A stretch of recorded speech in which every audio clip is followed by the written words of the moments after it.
Let me start off with giving you the basic way of how we're going to hold the stick. Now, you don't want to hold it in the middle. You don't have any leverage that way, so you want to get more toward one end. Some people like to go all the way down to the end of the stick. I prefer about 1 fist length. That way you can use the end as a butt also. You can use this as a weapon. Some people like 2 fists. Okay? This is a personal preference. There's stances, there's footwork, there's angulation. The stances, generally speaking, are not static. They're not a stance where you're down low and waiting here. It's not something where you're looking for a power base. You want to be up on your toes. I want you to think of yourself like a sports person, like a basketball player, where you can move, you do your jump shot, a running back. They don't have time to stop and see what lead is forward. See, I want you to move around in long range. I want you to think of yourself like a boxer, where you're continually sticking and moving. You have to keep moving on this range. But when you break in to close quarter range, this is when you can use your hand. You can use your checking hand. You can get down a little bit lower in that particular range. I want to discuss a little bit about ranges with you. There's actually 6 ranges in the Filipino martial arts, but I'm going to break it down into 3 and make it a little bit easier. Okay, Mark? Okay, extend your stick. This is the first range. This is the longest range we have. We call this Largo Mano range. Largo Mano range is that his stick cannot hit my head, but my stick can hit his hand. We don't do any blocking in the Filipino martial arts. If we say an inside sweep or an outside deflection, it's always a hand smash. So in Largo Mano range, if he were to hit me, I smack the hand. This is going to disarm the stick, and this is our block. So in actuality, this would be on the hand. This is Largo Mano range. Now, when I break in about 1 foot, we call this Sombrado range.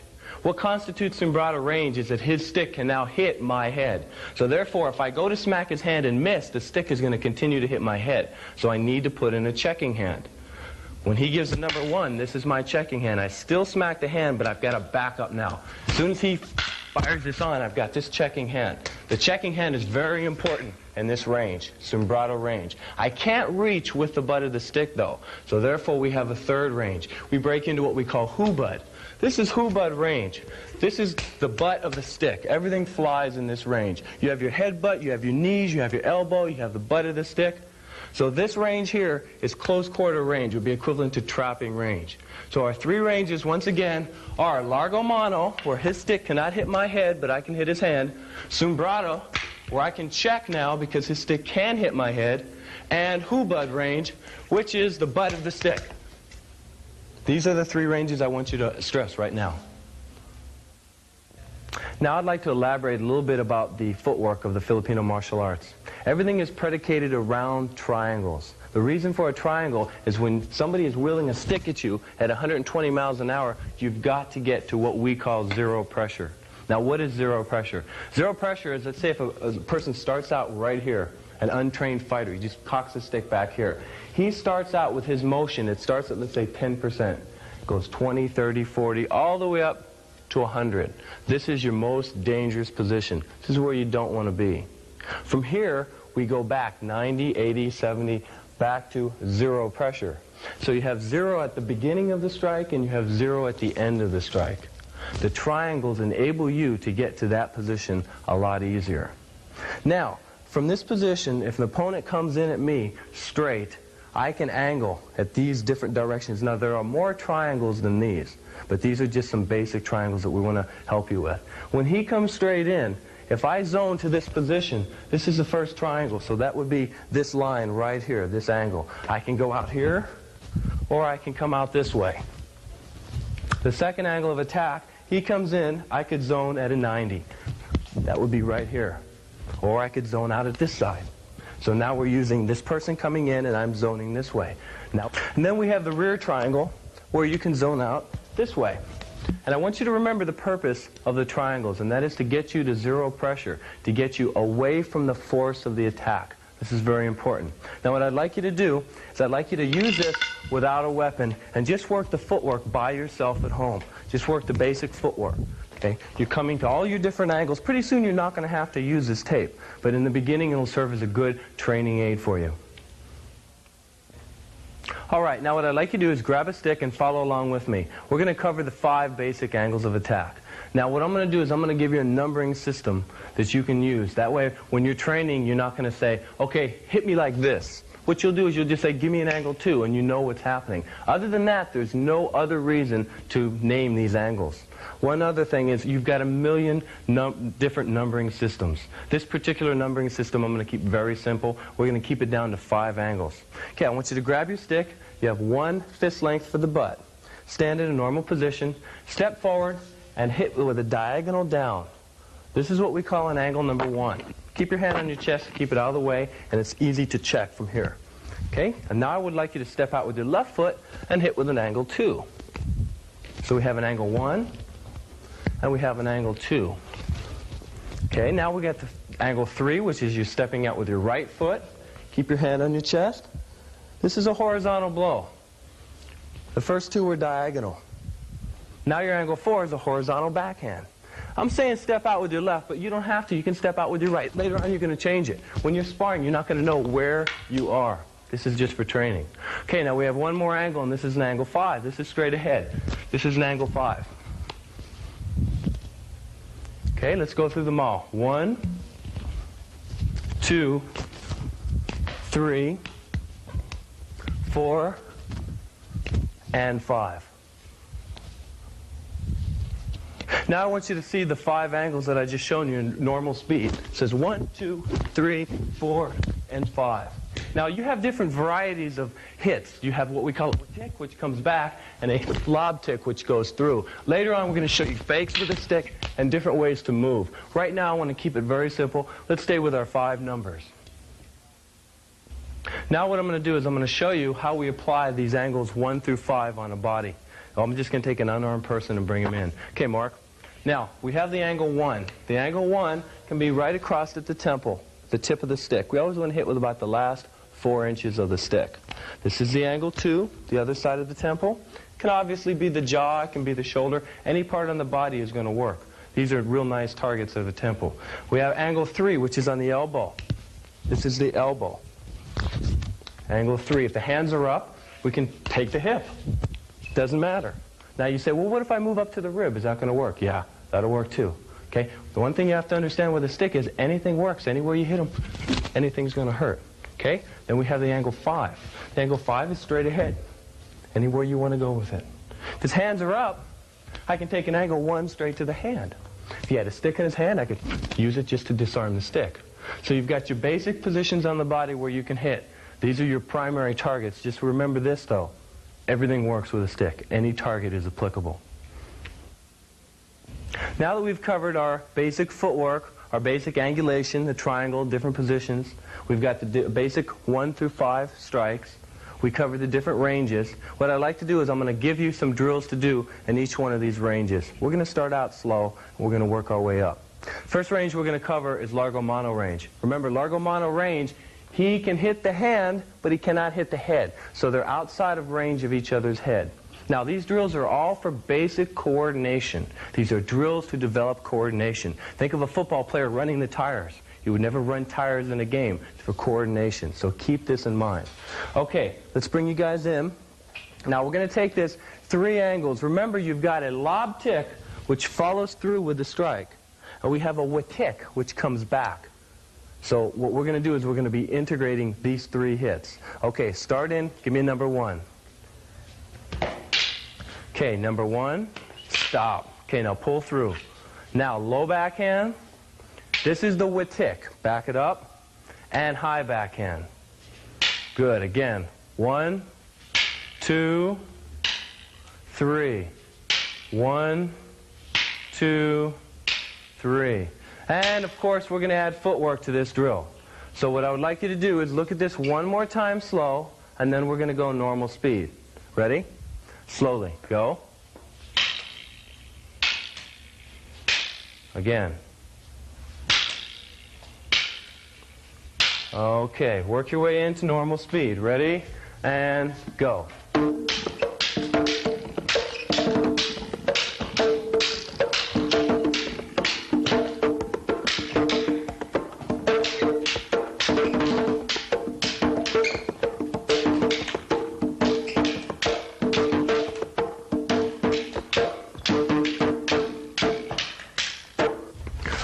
Now, the reason for the drumming is in traditional Filipino martial arts, the training method, they use the kunga. What you do is when you're hearing that beat, you're hearing an accent, your body is moving to the accent of the drum. It gets you to be a little bit more alive. You don't have that static footwork. Okay, so if you have any sort of percussion, you want to play Santana or whatever in the background, it's going to help. We crank up the music when we train. It's up to you. You do whatever you feel best. Now, we're going to take you through another Largo Mano drill, and this is very similar to the last one, except we're going to go with a high backhand this time, a low backhand, and a high backhand.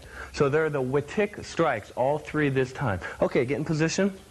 Nice and slow. High backhand, lock it out. Retract it. Low backhand. Retract it. And high backhand. And go back. Okay, normal cadence, but nice and slow. Ready? Go. 1, 2, 3. Again. 1, 2, 3. Okay, with footwork on the kunga. Ready? And begin.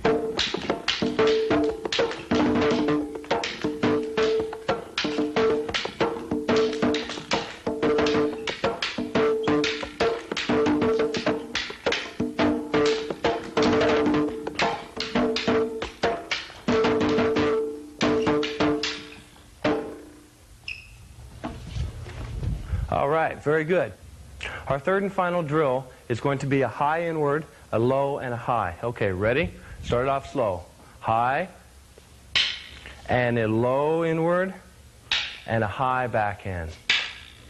Again, high, low inward, and a high backhand. All right, on your own speed. Ready?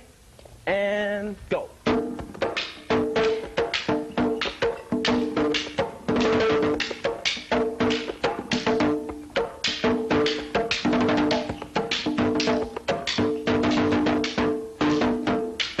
Good, break. Okay, what I would like to do is go through all three drills, starting from the beginning, nice and slow. Let's start with our high inward, low backhand, high backhand. On my command, ready? High inward, low backhand, and high backhand. Good, again, ready? High inward, low backhand, and high backhand. Good. Okay, position. Ready for our second drill we did, which is a high backhand, low backhand, high backhand. Remember, all these are done with footwork. We're just going through it slowly to show you the upper body. Okay, ready? High backhand, low backhand, high backhand. Again, high backhand, low backhand, high backhand. Good. And our third drill. Ready? Starting with a high inward. And high inward, low inward, follow through backhand. High inward, low inward, and follow through backhand. Good. Break. Okay, now what I'd like you to do is when you go through these drills at home, I want you to say this to yourself. This will help you with the memorization. High backhand, low backhand, high backhand. Once you get it down, with these three drills, you can integrate the different strikes together and come up with many more drills. Like I say, there's thousands of Largo Mano drills. We're just giving you three for the basic coordination. Now, we've gone through Largo Mano range with you already. We gave you three basic drills. Now we're going to pull into Simbrata range. Remember, what constitutes Simbrata range is that you have your checking hand, which means that his stick can now hit your head if you miss your hand smash. So if you miss your hand smash, you have a follow-up checking hand. Filipinos call this the live hand. This is the more important hand of the two. Okay, we're going to go through our numbering system, 1 through 5, and I'm going to give you some basic blocks for each one. He's going to give me an angle 1. This is what we call a roof block. Now, this roof block is really a smash on the hand, so I'm going to call it a block for sake of a better word, but it's actually a hand smash. So when he comes in with this roof block, I'm going to zone out to this angle. Now, the zoning is going to be all predicated on his energy. I'm just going to give you one basic angle, which is basically going away from the pressure of the blow. Once again, slow. Roof block. This is if your point is down. He comes at an angle 1. You ascend your stick. It's really on the hand. And we have this as a checking hand. This is our checking hand. As a follow-up, I have a number of blows that I can do back at him. We're not getting into that quite yet. Okay, one more time. Roof block. Okay, normal speed. All right, one more time, real slow. This is our roof block. Now, if my point happens to be on this side of his stick as opposed to being down, and he comes in, I can't bring my stick down all of a sudden to do a roof block. I'm losing what Bruce Lee would call economy of motion. And we integrate the JKD with the collie when we train. So to keep our economy of motion, we have another block. So if my stick happens to be here, he comes in, this is an inside sweep. Once again, positioning, I'm angling off, I come across, actually it would be hitting the hand, I'm going to pass the hand, hit the stick for training, follow through. Notice where my stick follows through, under the arm. One more time, slow. Again. And normal speed. This is a good follow-up. All right, so we have two basic blocks on the number 1, the roof block and the inside sweep. Now we have an angle 2. When the angle 2 comes in, we're going to zone off at this angle, getting to 0 pressure of the strike. If my point happens to be up, we smack the hand, check, and hit. We call this outside deflection. Once again, slow. The first shot would be a hand smash. For training, we hit the stick. Okay, again, normal speed.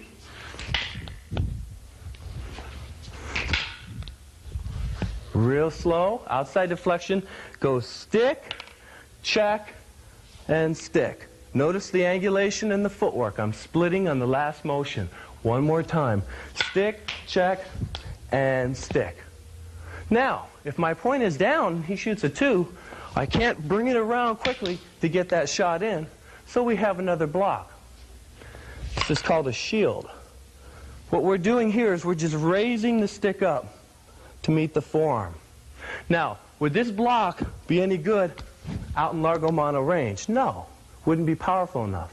But if I'm in Simbrata range, I have this checking hand to help me out. So when he comes in with any sort of power, I've got this hand to help. In reality, the stick would be on the hand. This would be a hand smash. So we have 2 blocks on the number 2 angle. Outside deflection and a shield. Okay, again slowly. Outside deflection if the point is up, and a shield if the point is down. Now we have an angle 3. My point is down, he comes in. This is a low wing block. Notice my angulation. Again, slow. Now I'm checking on the hand. Reality, this is a hand smash. We're going to smash the hand and check. Normal speed. This is a wing block. Now, if my point is up and that 3 comes in, once again, I can't put my point down to get the shot in. So I have to do what we call a pass. This is a pass. It's just hitting. I'm passing the stick, catching it here and passing so it misses me. As the stick misses me, this is humming at the face or at his hand. So we have 2 basic blocks against the number 3. A wing block and a pass. Again, a wing block and a pass. Now we have the angle 4. My point is up, the 4 comes in. It's what we call a drop stick. Real slow, down descending on the hand. All of the blocks are hand smashes. We're going to hit right on the stick for training. Angle 4 comes in, drop stick. Notice where my body is angling away from this rear hand. If I go in to that hand, I'm going to get nailed. So when I zone, when that 4 comes in, I'm zoning away from that hand. If it comes, I can hit it again. If the point happens to be down on an angle 4, we can do an outside wing block. Whereas on the angle 3, we had an inside wing. On the angle 4, we have an outside wing. Remember, the wing is actually a smash on the hand. We're going to use the stick for training. So on the 4 again, if my point is up, I have a drop stick. If my point is down, I have a wing block. Now we have the angle 5. The thing I want you to remember always about the angle 5 is it's the same as the angle 3, so that makes it easy. When the 5 comes in, if my point is down, I have the wing block. If my point is up, I have the pass. The pass is actually a smack on the arm. Remember, when this stick comes in, this is humming across, hitting the ulna, hitting the bicep, or hitting the face. Doesn't matter. So we've got our 10 basic blocks on 5 basic strikes. Okay, I'd like you to go through it slowly in the air. Now that you have a few basic blocks for a few basic strikes, what I'm going to do is I'm going to show you why we cannot block using a traditional block with a stick. Well, what I said our blocks were hand smashes. These aren't blocks. So remember, when he gives a number 1 and I do my inside sweep, it's a hand smash. So when the strike comes in, I'm hitting the hand right away. When the 2 comes in, I'm hitting the hand right away. This is going to disarm the stick. Now, if he tries a basic block against my angle, as soon as I come in here, boom, I'm going to go back down. You can't do it because of the structure. Now, if he goes back down, boom, I got back up again. So when he's sitting there trying to block that, it's just a little bit difficult. You're chasing it. Whereas if you smash your hand on the first shot, it's cake. It's a piece of cake. All right, so what I would like you to do, go through your 10 basic blocks in the mirror and visualize a hand that you're smashing every time. And then you won't think of it as defensive. You'll think of it as offensive, where you're hitting the hand to disarm the strike. Now what I'd like to do is I'd like to take you through some basic disarms. When you disarm, I want you to think of one thing. It's always a smash on the hand first. The stick might still be dangling there, and if it is still dangling there, you have a disarm to accompany it. Okay? This is the major point I want you to remember. The other thing is, you never look for a disarm. If you're in a battle with a stick, and if this thing's winging at you 50, 60, 80 miles an hour, the last thing you're going to be doing is looking for a disarm. It'll just happen to be there. If it doesn't happen to be there, you don't go for it. When your hand's in a position that you're used to, you go, oh, here's a disarm, I'll try it. So I'm going to take you through 4 basic disarms. We're going to try to go nice and slow, and I want you to just pick it up on the side. Okay, you come in with a number 1, nice and slow. We have our roof block. From this roof block, this is what we call a snake disarm. If you watch my hand, it is circling around his hand. After I smack the hand, I circle around and pull it out at this point. After I pull it out, the hits are there. Now, the angle 1 will be coming in. I'm going to go through the first block I took you through, a roof block. When this roof block smacks the hand first, the hand is going to circle around the stick and pull out. This is called a snake disarm. Watch again slow. This is the roof block, circling around and pulling the stick out. One more time. We're circling counterclockwise, very slow. Smack that hand. Circle the stick around, and that's your disarm. Now I'm going to take you to another disarm. I'm going to give you 4 disarms. Remember, 4 disarms. This is a strip. When the number 1 comes in, I'm going to use the same block, the roof block. As I smack the hand, I grab the stick and I strip away with my other hand. Now, I can use any part of my arm to strip the stick with. It could be smack on the hand and use the butt. It could be the stick. It could be my forearm to tipping the stick as I follow through to come through with this. So all I'm saying is any part of the arm you can use to strip the stick. Now, we have another disarm. Is called a quick release. As I smack the hand, I'm going to circle to here. This is a switch. I come up under the arm, throw the stick down. This is a quick release. From the periphery, it looks like he's just dropping the stick, but he's not, because I've smacked the hand already. I've come around to here. As I come up, the pressure from me going down is against the thumb, the weakest part of the hand. That's the disarm. Now, the last disarm I want to show you is called a vine. A vine is if you hit number 2. We know an outside flexion already. All I want you to do is insert the checking hand, if this didn't disarm it already, and this is our snake. Okay, once again. Number 2, outside the flexion, insert the checking hand right here, and this is the disarm. We also have a quick release. We showed you a shield. Bill comes in with a 2, this is the shield. You grab the thumb, peeling it back, stripping the stick down. You can follow through hitting the body from there. Okay, again, slowly. 2 comes in, shield. Grab the thumb, strip it straight down. It's our quick release. Now we have the angle 3 coming in. When the angle 3 comes in, if the point was down, we had a wing block. Right from here, you strip it down, and you can hit the face at the same time. This is a strip against an angle 3. Slow again. And then we showed a pass. The pass on the angle 3 is if my point is up. If my point is up and he fires a 3, and I take it here, I can insert my hand here and quick release it this way, aiming to the knee or to the groin.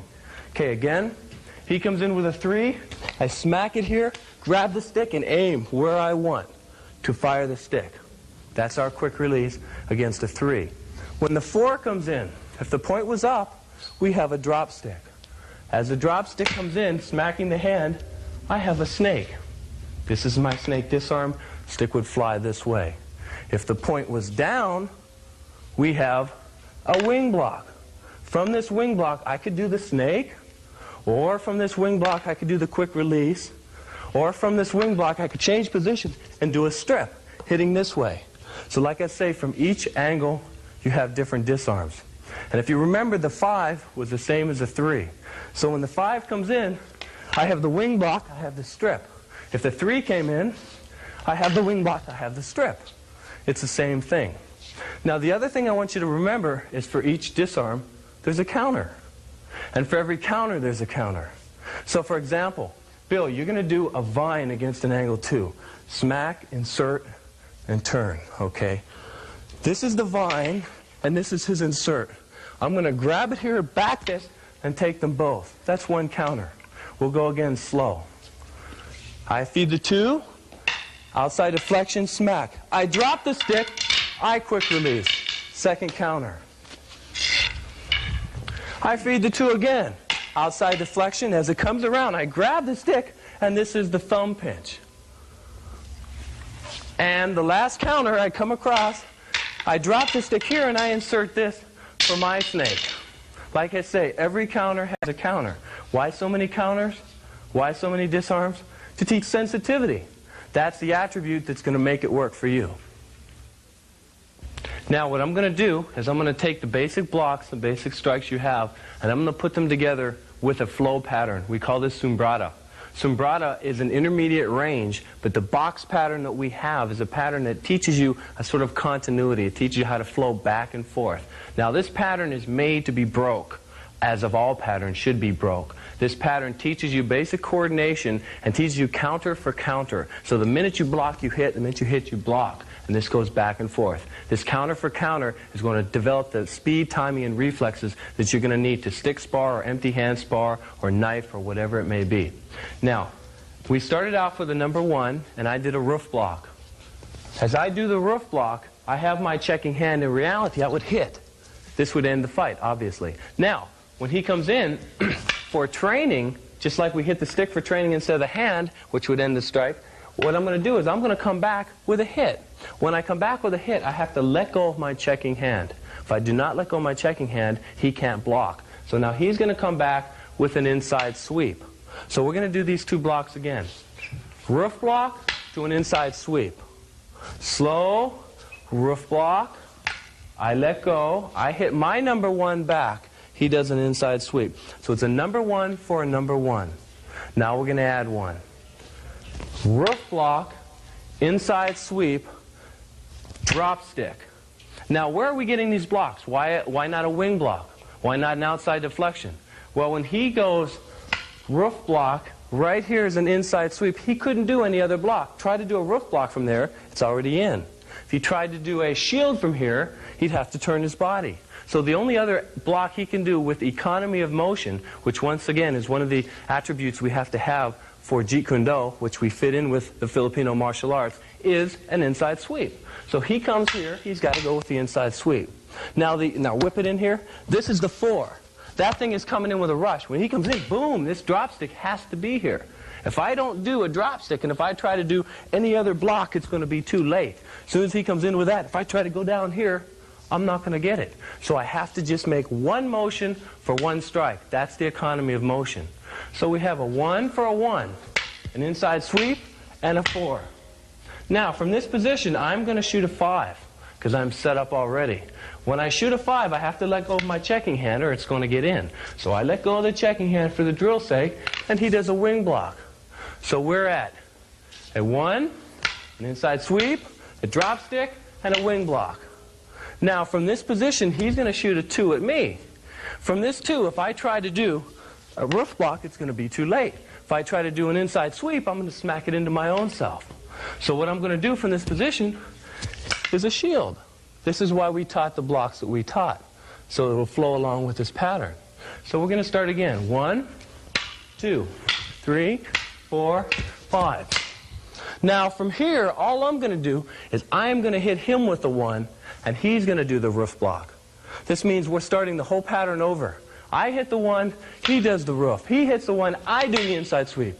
I hit the 4, he does the drop stick. And so on until we get back to this. Now it's on my side again. And so on. These are the blocks that we use, and this is the sombrata pattern. While you're doing your sombrata, I want you to remember that you can throw in any strike you want. Later you're going to break out of this box pattern.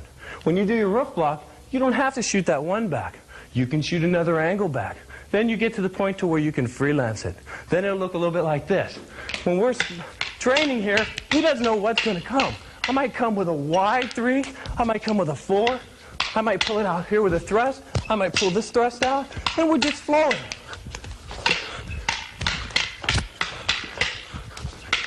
And from these positions, you got to keep in mind that anything can be done. Disarming, kicking, blocking, foot sweeps, whatever you want to do from there, you can do. So this is what I want you to keep in mind. You can do anything you want out of sombrata.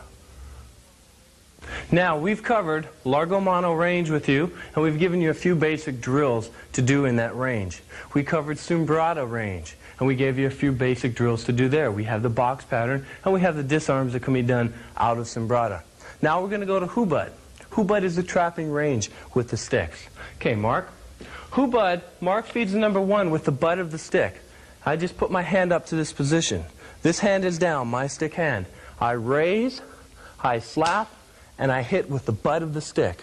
He does the same thing. Raise, slap, hit. Raise, let go at this point, turn it over, slap, and hit. This is a drill that develops sensitivity.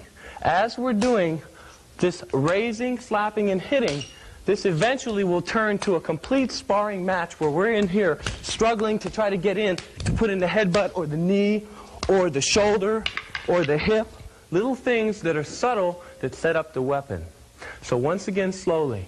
Raise, slap, hit. Raise, slap, hit. Once you have this down, what I would like to do is I'm going to give you 2 traps that you can do out of this. One is called a tapi, and one is called hilaing. So as we're going through the hubud, when I get to this position right here, I'm going to give a backhand instead of what I normally do, which is the number 1. Instead of this angle 1, raise, slap, hit, angle 1 with the butt, I'm going to go raise, slap, hit to a backhand. As I give this backhand, I'm going to come in to trap this barrier again, and I have the butt of the stick hitting the chin. So then at that point, he's going to raise, and we're going to continue the drill. So it looks like this.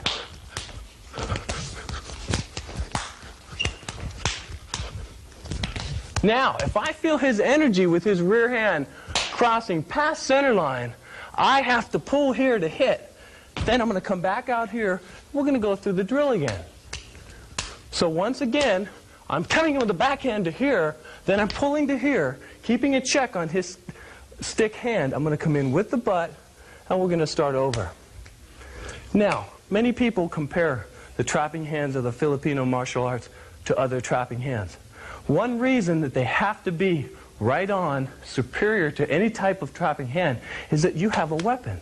And if that weapon hits you, you're out of commission. So therefore, if I come in here, and if I do a weak hilaing, or some people could call this lapsao, if I'm to this position, if it's weak, this is his shot. I'm out of commission. So when I get to this point, when I go here, this has to be powerful. If this isn't a powerful pull, and if it isn't crisp, and if it isn't timed just perfectly, I'm going to get smacked with a stick, and that's not a strike you can take. So once again, we're going to go slow. Raise, slap, hit. Raise, slap, hit. I get to this position, backhand. I have 2 options from here. One goes in, and one goes out. Then you just continue your drill. Okay? You try that slowly. If you don't have a partner, just visualize it in the air and go over it in the air in the mirror.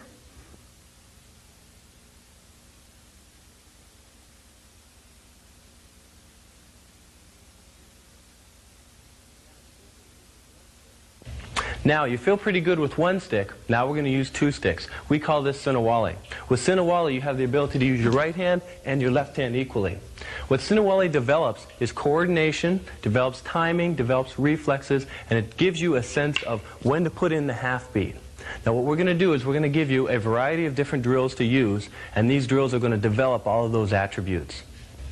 Now when you have the double sticks, when you're fighting, you have different ways of chambering the sticks. We can keep them wide, or we can chamber them under the arm, or you can chamber them over the shoulder. What I'm going to do is I'm going to go through what we call the 6-count standard. Now what this is it teaches you to chamber the stick under the arm. So I want you to follow along with me.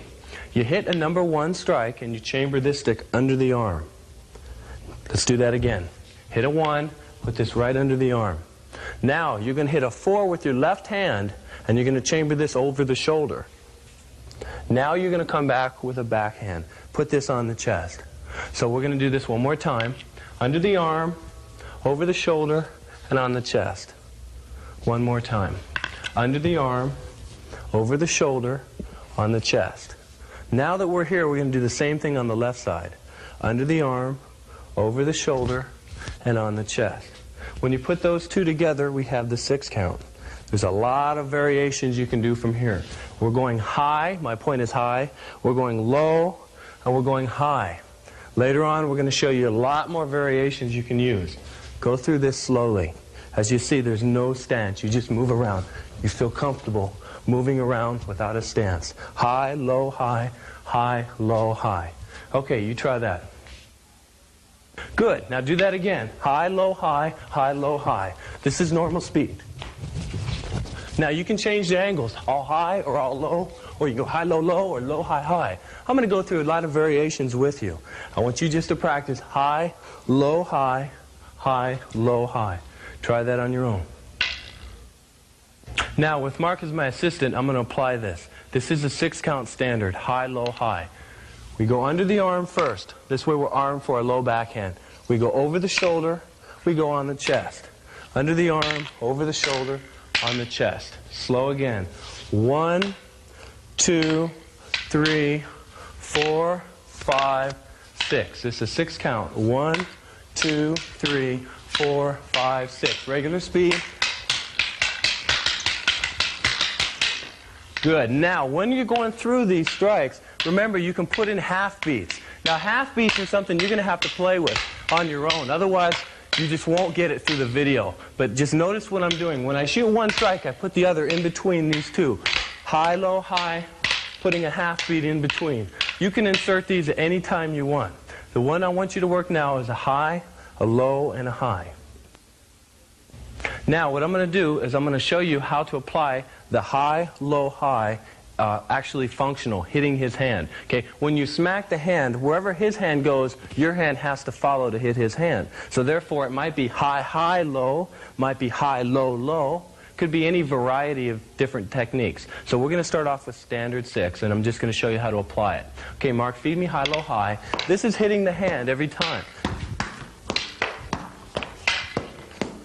Okay, now, if Mark all of a sudden decides to go too high and one low, I better know how to follow that. So that way, I'm hitting it high, high, and low. If he decides to go too low and one high, I better have that pattern in my arsenal also. So therefore, you want to have a variety of different angles to attack. With this, I'm going to take you to the board, and I would like you to look at how we've worked this out. We have 8 basic angles of attack. Each one of these, we have the 6-count standard, which is divided into the right, 3 on the right, and 3 on the left. The one I showed you was a high, low, high, which is number 4. So if you do a high, low, high on the right, you do a high, low, high on the left, and you have standard 6. But there's more than that. So let's just start from the beginning. 3 highs on the right, you do 3 highs on the left. This is heaven. This would be all 6 going up. Now, if you can do 3 highs on the right, you don't have to do 3 highs on the left. You can go high, high, low. So therefore, it just keeps going on. So you match 3 highs to all of these numbers, 1 to 8. Then we go 2 to 8, and so on. So what you have is you have 8 times 8. So what we've got here is 64 variations. Now what I'm going to do is I'm just going to show you a few of these variations. We're not going to go through all of them. Okay, Mark, I'm just going to pick a few numbers arbitrarily and we're going to do them. Let's do 2 and 5. That would be high, high, low, and low, low, low. High, high, low, low, low, low. Okay? 4 and 6. High, low, high, and low, high, low. High, low, high, low, high, low. Now 2 and 1. High, high, low, and high, high, high. High, high, low, high, high, high. So as you see, if you have the concept of under the arm, over the shoulder, and on the chest down, and then if you have the concept of high, low, high, you can then take those concepts, move them on to here, apply these 8 variables, and now you've got 64 combinations that you can train with.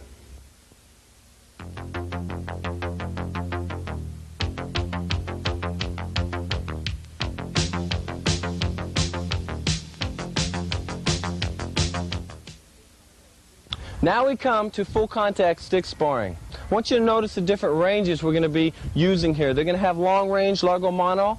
They're going to break into sombrado range. It's going to be real quick. You've got to keep an eye out. And they're going to have puño range. They'll be kicking. They'll be able to use their rear hand. The equipment that we use can take a full contact blow. This is very important. We've got all the way down to the elbow, hand, and shin guards. These are the major targets we aim. A lot of times we'll put on the chest gear. This depends on the students or what type of training we want to do. So I want you to mainly keep your eye out on the ranges and how quickly they close and open. And also keep in mind that if we were actually hitting, each time the hand would get smashed, the stick would be disarmed. So when the hand does get hit with a stick, you're not going to notice that because we've got pads on. Full contact sparring is something you want to work your way up to. You should have your form down. You should have your footwork. You should have a basic base of attributes down already. You don't want to start this off unless you've been in the Filipino martial arts for at least 2 or 3 years. You want to work your way up to this particular level of sparring. Salute. Okay, begin.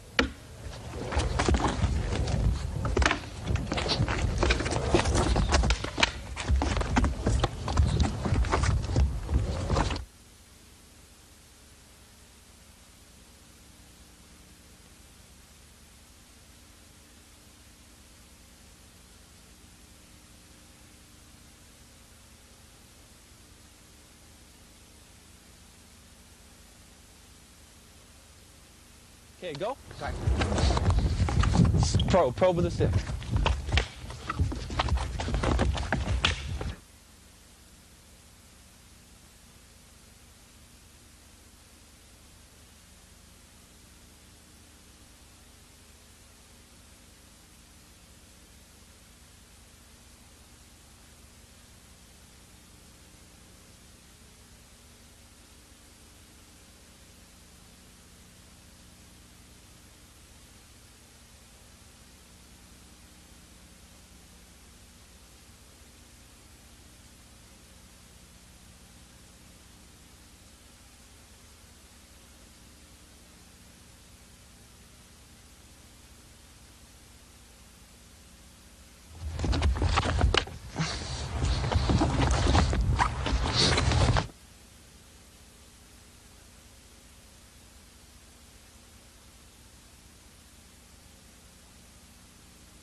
Lighter, lighter, stay in.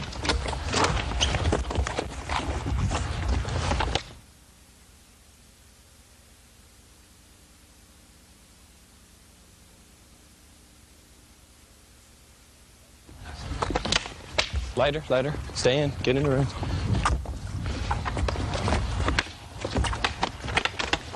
Break! Good.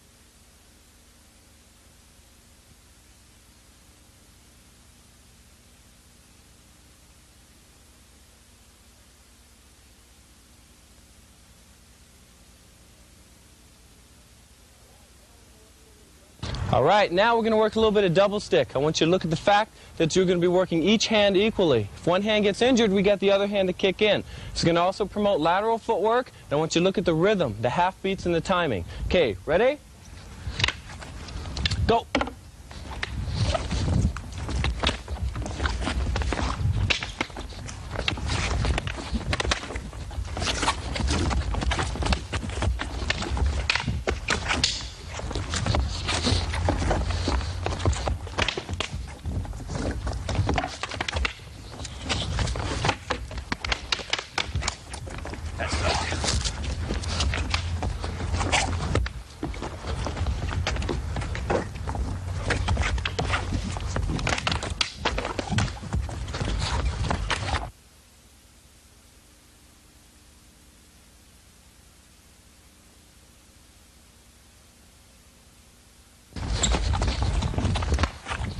Ooh, nice shot.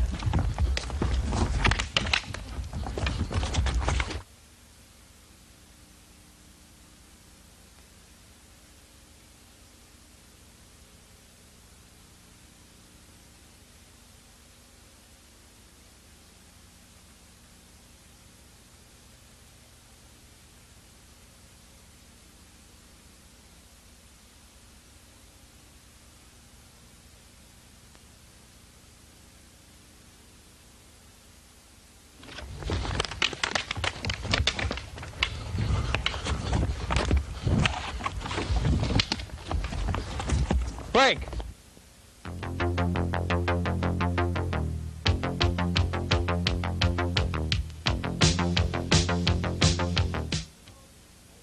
All right, in closing, I would like you just to remember these basic principles that we showed you all the way up through the tape. Don't look at the tape as techniques, but look at it as principles. And those principles you can apply to anything. You've got your long range, you've got your concept of continual movement. You've got close quarter range, you have your checking hand. You have largo mano range, which means you can smack the hand, but you can't reach the head. Sombrado range, you can hit the head, and you have your checking hand. And hubud range, which is your close quarter range. Then we worked a little bit of sombrado blocks. We have inside sweep, inside deflection, drop stick, shield, all your different blocks out of sombrado range. Then you have hubud. Hubud is your trapping. This is a close quarter fighting. With the butt of the stick, you can implement the headbutt, the elbow, and the knee. Then we went to double stick. We showed you a few variations with that. I just want you to know that if the Filipino martial arts are here, we've only just touched it. Now, also as a reference to help you to go along with this tape is the Filipino Martial Arts by Dan Inosanto. I highly recommend that book. So go through that, read that book, do what you can with this tape, and best of luck to you.